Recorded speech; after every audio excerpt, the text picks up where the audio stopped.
Welcome to my video. आज मैं आपको इस वीडियो में सोमवार के व्रत की कथा सुनाने जा रही हूँ, जो सावन में हम लोग सोमवार के व्रत रखते हैं उसकी। तो चलिए अभी हम स्टार्ट करते हैं। तो सबसे पहले चलिए शुरू करते हैं। सावन मास के सोमवार के व्रत की विधि 16 सोमवार के व्रत की तरह से ही होती है, और जो हमें इसमें सामग्री चाहिए सावन के महीने में वो सब ऐसी ही होती है जैसे कि हम सोमवार के व्रत में करते हैं। दूध, दही, फूल, जल, धतूरे, भांग, बिलपत्र, शहद, चंदन, वस्त्र, रोली, जनेऊ, धूप, दीप आदि भगवान शिव और पार्वती और गणेश जी की, नंदी जी की पूजा करते हैं। ब्राह्मणों को दक्षिणा देते हैं। तो दिन में एक बार भोजन करते हैं, बिना नमक के भोजन करते हैं। तो और मन, वचन और कर्म से शुद्ध होना चाहिए हमें जब हम ये व्रत रखते हैं। तो चलिए अब हम शुरू करते हैं। प्राचीन समय में एक नगर में एक बुढ़िया परिवार सहित रहती थी। उसके परिवार में एक लड़की थी और 2 लड़के थे। लड़के बड़े थे परंतु अभी दोनों की शादी नहीं हुई थी। लड़की भी विवाह के योग्य हो चली थी। बुढ़िया धार्मिक विचारों वाली स्त्री थी। उसके घर के पास भगवान शिव का एक मंदिर था जिसमें एक साधु रहता था। वह बड़ी श्रद्धा के साथ भगवान शिव की सेवा करता था। बुढ़िया भी प्रतिदिन सुबह नहा धोकर मंदिर जाया करती थी। शिवरात्रि के दिन सुबह बुढ़िया अपने बच्चों को साथ लेकर मंदिर पहुंची। सभी ने बड़ी श्रद्धा से भगवान शिव की पूजा अर्चना की।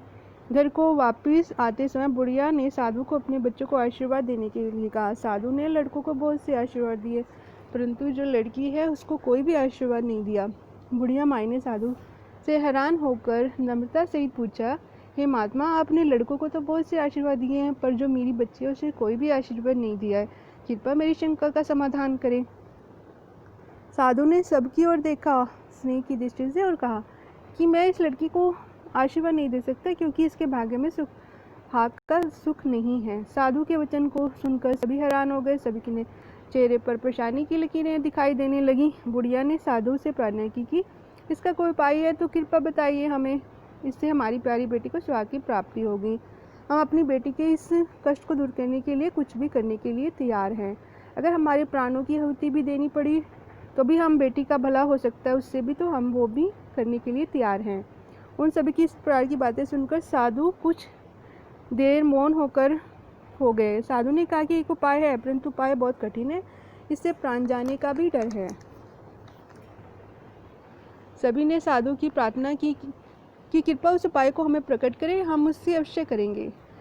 इन वचनों को सुनकर साधु ने कहा कि यहाँ से 7 समुद्र पार एक रमणीक नगर है जिसमें सोमती नाम की एक वृद्धा स्त्री रहती है, जिसके 100 बेटे हैं, और यहाँ जाकर अपनी सेवा से उस स्त्री को प्रसन्न करे।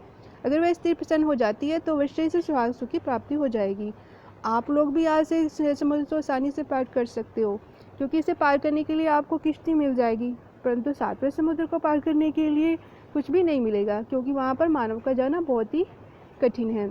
अगर यह लड़की वह 7वें समुद्र को पार कर लेगी तो अवश्य इसे सौभाग्य प्राप्त होगा। साधु की कथनानुसार सभी भगवान शिव के सारे घर से निकल गए। 6 समुद्र तो उन्होंने भगवान शिव की कृपा से आसानी से पार कर लिए, लेकिन जब 7वें समुद्र के तट पर पहुंचे तो वहाँ उन्हें पार करने के लिए उपाय को सोचने लगे। भगवान शिव की आराधना करने लगे। भगवान शिव की कृपा से उन्हें वहाँ एक पेड़ दिखाई दिया। पेड़ के ऊपर एक हंस बैठा हुआ था। हंस ने उनसे कहा कि मैं इस पेड़ के पत्तों से आप लोगों के लिए एक बेड़ी बनाकर दे सकता हूँ। सभी ने सोचा कि अगर भगवान की कृपा होगी तो हम बेड़ी से इस जो समुद्र है उसको आसानी से पार कर लेंगे, नहीं तो मौत निश्चित ही है। उन्होंने हंस से बेड़ी बनाने के लिए प्रार्थना की। हंस ने कुछ ही समय में उनको बेड़ी बनाकर दे दी। सभी हंस का धन्यवाद करते हुए भगवान शिव के नाम का सहारा लेकर बेड़ी से सवार हो गए। ओम नमः शिवाय का जाप करते हुए सब लोग 7वां समुद्र भी आसानी से पार गए। थोड़ी दूर चलने पर रमणीक नगर में पहुंचे। यहाँ पर उन्होंने सोमती को देखा और उसकी 100 पुत्रों को, बहुत सा बहुओं को देखा। उसके बेटे बहू सभी अलग अलग रहते थे। सभी सोमवती के घर के पास छुपकर रहने लगे। सोमवती रोज सुबह स्नान करने के लिए नदी पर जाया करती थी। जैसे ही सोमवती स्नान के लिए घर से निकलती थी तो वहाँ लड़की हर रोज धूप चुपचाप उसके पीछे से घर में जाती और झाड़ू पोछा बर्तन आदि साफ करके घर को साफ सुथरा करके वापस अपने परिवार में पहुंच जाती थी। हर रोज़ जैसे ही सोमवती स्नान आदि से निवृत्त होकर घर पर वापस आती तो घर की साफ सफाई देखकर हैरान हो जाया करती थी कि कौन मेरे पीछे से ये जो है साफ सफाई करता है, बर्तन आदि साफ कर जाता है, मैं उसको कैसे देखूं। ऐसे ही महीनों बीत गए। एक दिन किसी कारणवश सोमवती की नींद कुछ देर से खुली, परंतु वह लड़की अपने नियमानुसार उसके घर साफ सफाई के लिए पहुंची और अपना नित्य का कार्य करने लगी। सोमवती ने उस लड़की को देखकर पूछा, बेटी तुम कौन हो, यहाँ पर किस लिए आई हो, तुम्हें क्या चाहिए। सोमवती के वचनों को सुनकर लड़की उसी समय उसके चरणों में गिर पड़ी। सोमवती ने नींद में ही उसको आशीर्वाद दे दिया, बेटी दूधवती पुत्रवती सौभाग्यवती हो। परंतु लड़की ने फिर भी उसके पाँव से सिर न उठाया।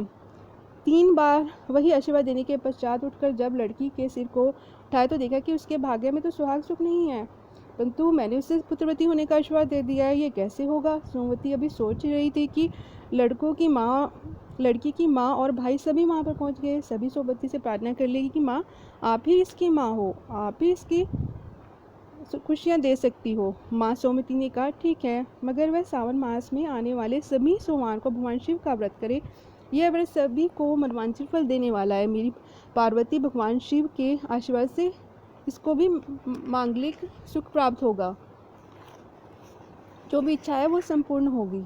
आप लोग भी इसके लिए सावन के प्रथम सोमवार को लड़का देखना, दूसरे सोमवार को सगाई करना, तीसरे सोमवार को शाही चिट्ठी भेजना और चौथे सोमवार को बारात मंगवाना।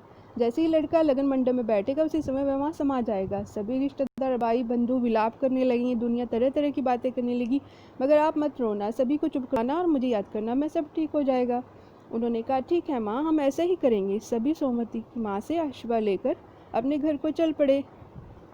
घर वापस आकर सभी बड़ी श्रद्धा से भगवान शिव की पूजा करते हुए समय व्यतीत करने लगे। लड़की पूरी श्रद्धा भक्ति भाव से सोमवार का व्रत करने लगी। सावन के पहले सोमवार को उसकी माँ व भाइयों ने सोमवती के कथन अनुसार लड़का देखा। लड़का बहुत सुंदर और गुणवान था। दूसरे सोमवार को उन्होंने बड़ी धूमधाम के साथ सगाई की रस्में पूरी की। तीसरे सोमवार को शाही चिट्ठी भेजी गई तथा सावन के चौथे सोमवार को बारात लाने को कहा। उन्होंने शादी के दिन घर को बहुत सुंदर अच्छे से सजाया। बारात के स्वागत के लिए सजावटी द्वार लगाए गए, गाजे बाजे का खूब प्रबंध किया गया। निश्चित दिन यानी चौथे सोमवार को निश्चित बहुत धूमधाम के साथ खुशी के साथ नाचती गाती हुई बारात उनके द्वार पर आ पहुंची। सभी ने मिलकर बारात का स्वागत किया, बारात के भोजन वगैरह आदि करवाया, बारात के विश्राम का प्रबंध किया। जब लगन का समय आया तो लड़की को लगन मंडप में बुलाया गया। जैसे ही लड़का लगन मंडप में आसन पर बैठा उसी समय समा गया। लड़की के परिवार के सदस्य बारात के शामिल सभी बाराती लोग रोने लगे, तरह तरह की बातें कहने लगी। कोई डायन है, ये पहले ही दिन पति खा गई है, कोई कहता कि ये लड़की कुत्ता है, कोई कहता लक्ष्मी है। जितनी मुंह उतनी बातें होने लगी। मन ही मन बहुत से याद करने लगी, भोलेनाथ मेरी इज्जत रखो, मेरे परिवार को इज्जत में रखो, मैं माँ पार्वती तो सुहाग को देने वाली हूँ, मेरे सुहाग को जिंदा कर दो। लड़की की माँ और भाई परिवार सहित माँ सोमवती को याद करने लगे। वे सभी बारातियों को समझाने लगे थे कि सब कुछ ठीक हो जाएगा। भगवान शंकर की महिमा अपरंपार है। उनकी बार माँ सोमवती के कानों तक जा पहुंची। उसी समय माँ सोमवती अपने सभी बहू पुत्रों पर जल कर उन सभी को सुला दिया। उनके सुलाने के पश्चात अपनी पड़ोसन के पास गई और उससे कहने लगी कि कोई भी इनमें जागे ना और ना ही कोई इनको जगाए। अगर कोई जगाएगा या कोई जाग गया तो वह मर जाएगा। इतना कहकर सोमवती वहाँ से चल पड़ी। सोमवती ने अपने 100 पुत्रों व बहुओं की आयु से थोड़ी थोड़ी आयु जल के रूप में उस लड़की के सुहाग पर छिड़क दी और उसे जीवित कर दिया। लड़के के जीवित होने से शादी की सभी रस्में पूरी हो गई। सभी बहुत पसंद थे। होने के पश्चात माँ सोमवती लेकर डोली विदा कर दी गई। इसके बाद माँ सोमवती अपने नगर को चली गई। वह लड़की प्रतिवर्ष सावन मास के सोमवार का व्रत करने लगी। व्रत के प्रभाव से उसके परिवार में किसी चीज की कमी न रही। वह खुशी खुशी अपने घर में सुखी जीवन व्यतीत करने लगी। जिस भगवान शिव ने उस लड़की के स्वभाव को दिला दिया, उसी प्रकार भगवान शिव मनवांछित